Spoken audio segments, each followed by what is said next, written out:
अस्सलाम वालेकुम नाज़रीन, आप सियासत.पीके देख रहे हैं। कुछ अहम तरीन खबरें, एक प्रो इसराइली शख्सियत को पाकिस्तान के अंदर लॉन्च कर दिया गया है इमरान खान के खिलाफ, और उसके साथ साथ अमेरिका से कुछ अहम तरीन खबरें। एक अहम तरीन शख्सियत का अमेरिका एक दौरा, अमेरिका रवानगी, जिसके हवाले से कहा जा रहा है, और फिर उसके बाद कोई अहम ऐलान हो सकता है। इसके साथ साथ जो अहम खबर है वो ये कि एक साबिक अमरीकी जनरल का एक ट्वीट सामने आ चुका है। यानी मोहसिन नकवी जिस जिस शख्सियत से मिल रहे हैं, एक एक करके उन सबका ट्वीट आ रहा है। पहले जोए विल्सन का ट्वीट कल आपके सामने रखा, अब आज जो ट्वीट सामने आया है जैक बर्गमैन का, इनका ताल्लुक मिशिगन से है, एक साबिक अमरीकी जर्नैल भी ये रह चुके हैं। इनका ट्वीट सामने आया, वो कह रहे हैं the facts are straightforward, it's no time to mince word, free Imran Khan. ये ट्वीट मोहसिन नकवी से मुलाकात के बाद आया, और हामिद मीर साहब इस पर कह रहे हैं कि member of the US House of Representatives from Michigan, Jack Bergman is a retired lieutenant general and his interest in Pakistan is very important. यानी अब रिटायर्ड आर्मी जनरल का ट्वीट भी सामने आ जाना तो ये बड़ा इंपॉर्टेंट है। उसके साथ साथ इमरान रियाज खान और तमाम तर लोग इस पर बाकायदा रिएक्शन दे रहे हैं। वो कह रहे हैं इमरान रियाज खान साहब के मोहसिन नकवी की मुलाकातें रुकवाओ, वरना ये सारे अंग्रेजों से ट्वीट करवा देगा। क्योंकि जिस तरह से मोहसिन नकवी जो जो ब्लंडर्स वहां जाकर कर रहे हैं, और ना जाने वो किसी ने लिखा हुआ था कि मोहसिन नकवी शायद जाते हैं वहां पर तो अगले पहले से इरादा कर लेते हैं कि यार जिस शख्स के खिलाफ ये बात करेगा वो शायद बिल्कुल ठीक ही होगा। क्योंकि मैंने कल भी कहा था कि मोहसिन नकवी डी चौक के कसाई के नाम से वहां की कांग्रेचुनल हियरिंग में उनका जिक्र हुआ, तो ऑब्वियसली वहां जो कांग्रेसमैन के रिप्रेजेंटेटिव्स हैं और तमाम जो हम ओहदों पर लोग फाइज हैं, वो जानते हैं कि मोहसिन नकवी को वहां के पाकिस्तानी किन अल्फाज में याद कर रहे हैं। अब यहाँ तक ही मामला रुका नहीं है। जो इंपॉर्टेंट खबर है वो क्या है, जिस तरीके से वजारत खारजा आपकी चुपचाप बैठी है और वजारत दाखिला दौरे कर रही है, और अमरीकी सदर की हल्फ बर्दारी तकरीब के अंदर जिस तरह से मुलाकातें की गई, बड़े बड़े ब्लंडर्स किए गए। अब यहाँ पर इंपॉर्टेंट क्या है, इंपॉर्टेंट ये है कि माइकल कुगलमैन की ट्वीट, वो कह रहे हैं कि unbelievable, while on his trip to DC, Pakistan's interior minister reportedly attended an event based by a group that calls for an overthrow। यानी मोहसिन नकवी साहब वहां पहुंचे और उन्होंने एक ऐसा इवेंट अटेंड किया जो चाइना के खिलाफ, यानी चाइना का जो एक ग्रुप है या चाइनीज की इकोनॉमी के अगेंस्ट एक ग्रुप है, अगर आप कह लें आसान अल्फाज में ताकि आप समझ सके, तो उसके खिलाफ था। और उस ग्रुप के साथ बैठकर एक मीटिंग मोहसिन नकवी ने अटेंड किया, और वो मीटिंग अटेंड करने के बाद पाकिस्तान के अंदर जो डिप्लोमेटिक ऑफिस है उसको बाकायदा तौर पर फॉरेन ऑफिस को क्लैरिफिकेशन भी जारी करनी पड़ी, और फॉरेन ऑफिस को कहना पड़ा कि पाकिस्तान अपनी वन चाइना पॉलिसी पर बिल्कुल वाजे है। दफ्तर खारजा ने यह कहा मोहसिन नकवी वाशिंगटन में new federal state of China की तकरीब में गलती से चले गए थे। यानी डेफिनेटली जब आप मुल्क के अंदर वजारत खारजा को खामोश बैठा देंगे, उसकी औकात कोई नहीं होगी, वजारत दाखिला के हवाले आप पीसीबी भी कर देंगे, सब कुछ कर देंगे, और वो जाकर ही मामला देखेंगे, तो ये ब्लंडर्स एक्सपेक्टेड हैं। मुशाहिद हुसैन सैयद साहब कह रहे हैं कि sickening sycophancy, rank stupidity and monumental incompetence is equals to recipe for disaster. यानी अगर आपने तबाही मचानी है तो ये सब कुछ, और आपको पता है कि ये तमाम जो इंग्रेडिएंट्स हैं ये इस वक्त पाकिस्तान की इकोनॉमी को कोलैप्स करने में, पाकिस्तान के निज़ाम के अंदर मौजूद हैं। यहाँ पे मुशाहिद हुसैन सैयद साहब की एक और ट्वीट है, अगर वो भी मैं आपके सामने रखूं, तो किस तरीके से वो बता रहे हैं कि अमेरिका जो है, सऊदिया जो है, सऊदिया के अंदर बड़े जबरदस्त तरीके से इन्वेस्टमेंट्स चल रही हैं। अमेरिका इन्वेस्ट कर रहा है, इसके साथ साथ इंडिया बड़ी जबरदस्त इन्वेस्टमेंट्स करने जा रहा है। ये ट्वीट आपके साथ स्क्रीन पर आ रही होगी कि सऊदिया के अंदर 600 बिलियन इन्वेस्टमेंट की जा रही है यूएसए के अंदर सऊदिया की जानिब से, और इसके साथ साथ इंडिया की जानिब से भी पाकिस्तान कहाँ स्टैंड कर रहा है। तो भाई सवाल का जवाब बड़ा आसान है, शुक्रिया किसका अदा करना है ये आप और मैं सब जानते हैं। पाकिस्तान के अंदर जो इन्वेस्टर है उसकी अनप्रिडिक्टेबिलिटी, जो आपको एक निज़ाम के अंदर एक आपको नजर आ रहा है कि बड़ा अनप्रिडिक्टेबल हो चुका है ये निज़ाम, हालात, तो इन्वेस्टर तो इस सब चीज से बड़ी नफरत करता है।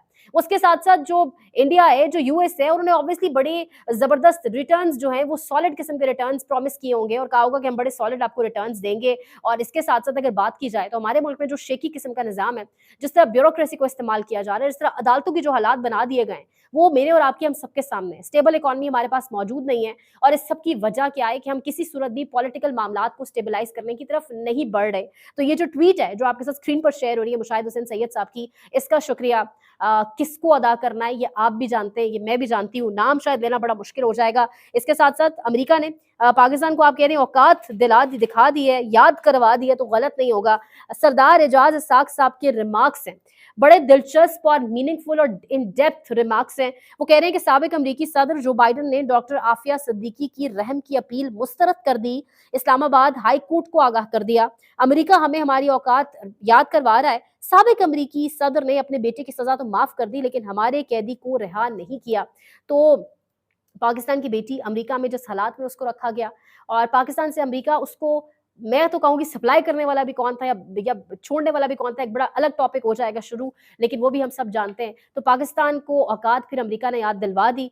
पाकिस्तान के अंदर मैंने अभी इससे पहले बात की किस तरीके से इन्वेस्टर जो है वो बिल्कुल भी इंटरेस्टेड नहीं है, जो आपके माशी हालात हैं, तमाम तर चीज़ें आपके सामने हैं, तो फिर ऑब्वियसली ये तमाम तर ममालिक आपको औकात याद दिलाते हैं। ये बड़ी दुःख की बात भी है और बड़ी गहरी बात है जो सरदार एजाज इसाक साहब ने की। अगर यहीं से आगे बढ़ा जाए और कुछ अहम तरीन बात की जाए कि मामलात अब किस तरफ जा रहे हैं और मामलात जो हैं, मुशाहिद हुसैन सैयद साहब की एक और ट्वीट भी थी, वो कह रहे थे कि जो बाइडन शहबाज शरीफ की औकात तो ये है, अहमियत तो ये है कि बाइडन को जो खत लिखा है, बाइडन ने उसका जवाब भी खुद नहीं दिया। तो यानी ये आपकी इस वक्त वैल्यू है, इस तरीके से आपको पूरी दुनिया देख रही है और इसी से अगर आप आ जाए कि ये मामलात जा किस तरफ रहे हैं, क्योंकि आपने सिचुएशन इतनी अनप्रेडिक्टेबल कर दी है, हालात को इतना गैर यकीनी बना दिया है कि अब हबीब अकरम साहब का एक बड़ा इंपॉर्टेंट तज्जिया है और हबीब अकरम साहब कह रहे हैं कि पाकिस्तान के अंदर इमरान खान को मनाने की मुसलसल एक कोशिश जारी है।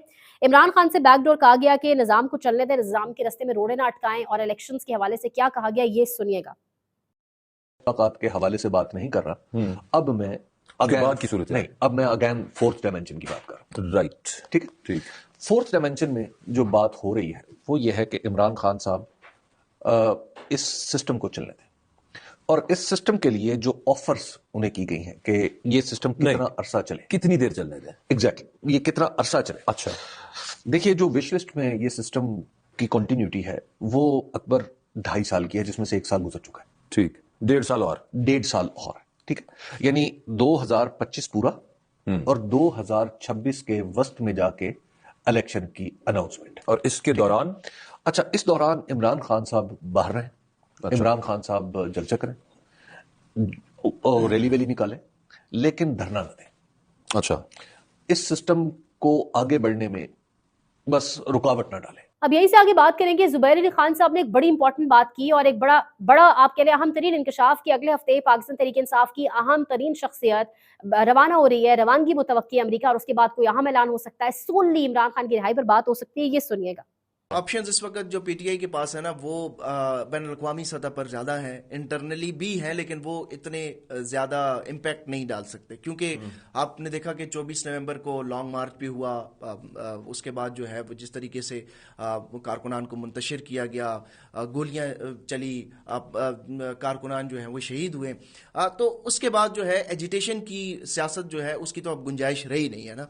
अब पीटीआई के पास एक ऑप्शन तो ये है, वो जिसके ऊपर काम भी कर रहे हैं, कि बैनुल अक़वामी सतह पर जो मुल्क में इंसानी हुकूक की खिलाफ वर्जियाँ हो रही हैं उसको उजागर किया जाए। आपने देखा कि कांग्रेसल एक ब्रीफिंग हुई। अब अमेरिका में जो अमेरिकी सदर हैं डोनाल्ड ट्रंप, उनकी हलफ बर्दारी के बाद पाकिस्तान तहरीक इंसाफ की एक बड़ी इंपॉर्टेंट शख्सियत जो है वो अमेरिका जा रहे हैं नेक्स्ट वीक और वहाँ पर जो बड़ी इंपॉर्टेंट शख्सियात हैं उनके साथ मुलाकात होगी, जिसमें सोनली इमरान खान की रिहाई का जो है उसके ऊपर डिस्कशन की जाएगी। यहीं से अगर आगे बढ़े और बात करें तो 4 बजे एक प्रेस कॉन्फ्रेंस होने जा रही है जिसको तमाम तर मीडिया दिखाएगा। एक सहाफ़ी प्रेस कॉन्फ्रेंस करेगा और एक सहाफ़ी प्रेस कॉन्फ्रेंस करके 190 मिलियन पाउंड केस, एनसीए के जो मामलात हैं, मलिक रियाज की इन्वॉल्वमेंट 190 मिलियन पाउंड केस के ऊपर, इसके ऊपर बात करेगा। हमजा अजहर नामी एक सहाफ़ी, बहुत ज्यादा उनकी कोई रिकग्निशन नहीं है, आप भी नहीं जानते होंगे, मैं भी नहीं जानती थी। अचानक पता चला कि 4 बजे एक प्रेस कॉन्फ्रेंस है। 4 बजे एक प्रो इसराइली शख्सियत, मैं क्यों कह रही हूँ कि इनके हवाले से कहा जा रहा है कि कुछ आर्टिकल्स भी ये लिख चुके हैं, अगर आप सर्च करें जाकर तो कुछ आर्टिकल्स भी इसराइल की हिमायत में लिख चुके हैं, अब इन्हें लॉन्च करने जाया जा रहा है। यानी क्योंकि सब कुछ तो ये निजाम कर चुका है। मुझे लगता है वो दिन भी बड़ा दूर नहीं है जब मेरे ख्याल से गालिबन नेतन्याहू से कहलवाया जाएगा कि वो कहे कि हम फलस्तीन पर हमला जो है दरअसल इमरान खान के कहने के ऊपर कर रहे हैं, क्योंकि फिर यही बच गया है। अगर आप बाकी अब इंडिया से किसी को ले आए, आप इसराइल से किसी को ले आए, इसके अलावा पाकिस्तान में तो कुछ बचा नहीं है कि आज आपको एक ऐसा शख्स जिसको कोई ऐसा जानता नहीं है उसको आप साहब एक प्रेस कॉन्फ्रेंस करा रहे हैं और प्रेस कॉन्फ्रेंस करा के आप माउथ पीस बना के इन अल्फाज अपने आप उसके मुंह में डालेंगे और ये कहलवाएंगे कि 190 मिलियन पाउंड केस के अंदर किस तरीके से इमरान खान कसूरवार है,